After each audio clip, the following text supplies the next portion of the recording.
Hi, I'm Brittany Hall, Program Coordinator at Yukon Solid Ground, and today we are here on my farm, Beets and Blooms Farm in East Hampton, Connecticut, and we are talking about wash stations. So I own a small, diversified organic vegetable and flower farm, and we've been in operation since last year, 2022, and we operate a small CSA, and we go to 2 farmers markets. You can find us at beetsandbloomsfarm.com or on all social media at Beets and Blooms Farm. So for our wash station, the biggest thing was cost and keeping that cost low. So we put a lot of the money that we have put into it so far into the ground, so making sure that it was going to drain. We ended up using RCA, which is recycled concrete and asphalt, instead of gravel because it's a lot cheaper. So we've got in 2 dump truck loads of that, and that has helped significantly. We don't really get any mud or ponding in the wash area. And then we also wanted to make sure we were using tables and sinks that were easily sanitized. So we knew we wanted the wash area to be by our cooler, which is currently not working, but it is right next to what will one day be a functioning cooler, so that there would be ease of bringing the veggies in from the field and putting them into the cooler. We wanted like a nice flow for that. And so we also didn't want anything too big because we're working in kind of a smaller space. It's at the end of our driveway where our CSA members can come and do their pickups. So it's about 15 by 15 maybe. We use a canvas tent to kind of like shade the area and then also protect ourselves from the sun and the rain as well.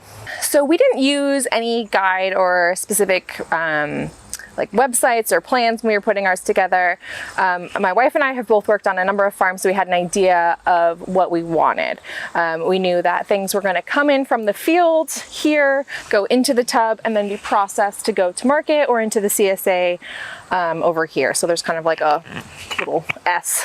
And then one day when the cooler's working, they'll go in there.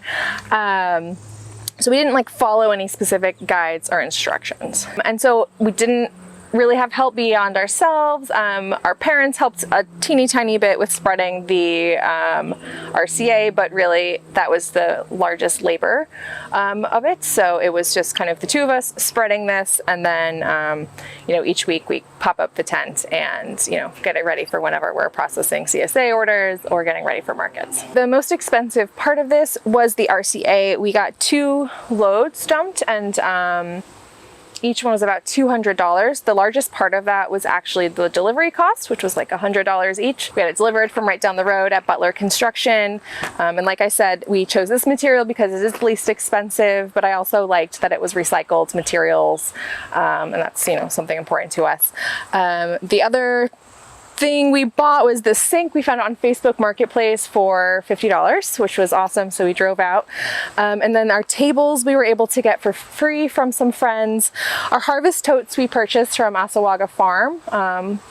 So we have a big stack of those. And then our salad spinner, I think we got it on Johnny's. One day we'll have one of those fancy washing machine ones, but until then, this one works just fine. In total, the whole thing probably took us less than a day. I think we had 2 loads dumped, so each of those, that was like the biggest part of it, was spreading the rocks, but beyond that, it's just been kind of like assembling where we want things. So we mostly use this space for washing vegetables. We spray everything over here and then it gets dunked, and then all of our greens come in and they just go right in.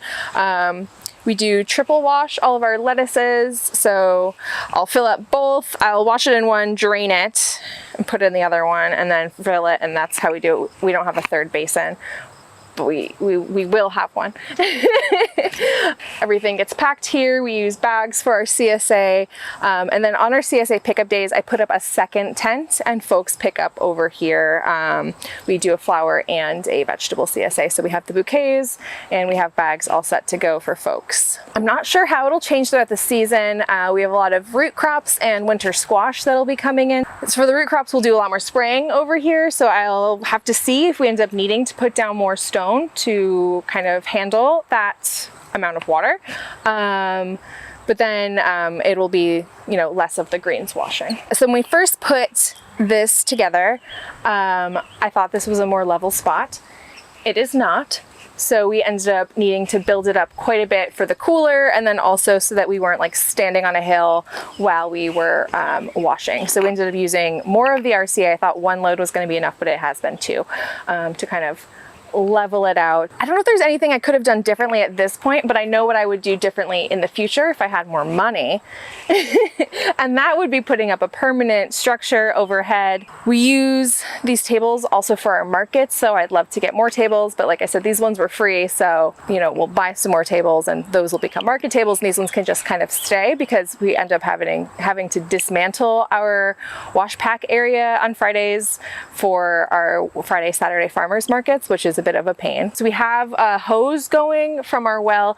I think it'd be really nice to trench that so that we don't have a hose going across like 100 feet of space, just to go right up and be able to fill easily, and then have a shorter hose to spray from. Multi-year plan is we're going to put in a barn in the middle of the farm, and then we'll have a large cooler there. This one will just be for CSAs and for like if we ever do a farm stand, and we'll have like maybe like a concrete pad for a like proper really nice wash station, but that is many years in the future.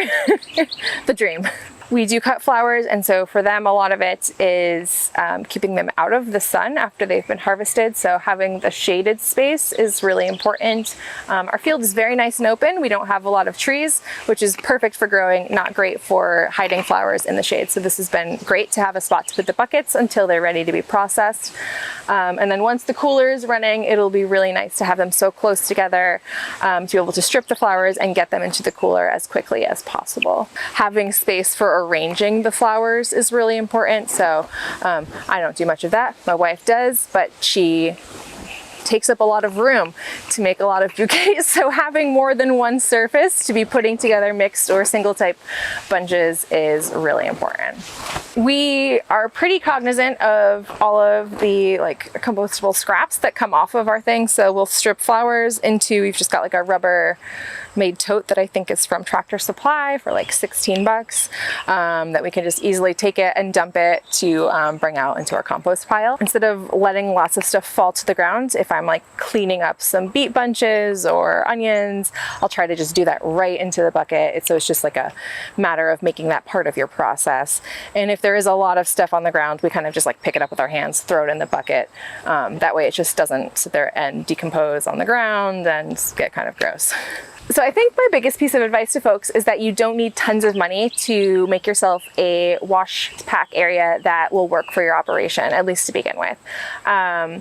Like I said, the biggest thing for us was the flooring, was putting in all of the stone, but if you've already got pretty good drainage and you don't need to spend that much, then that's awesome.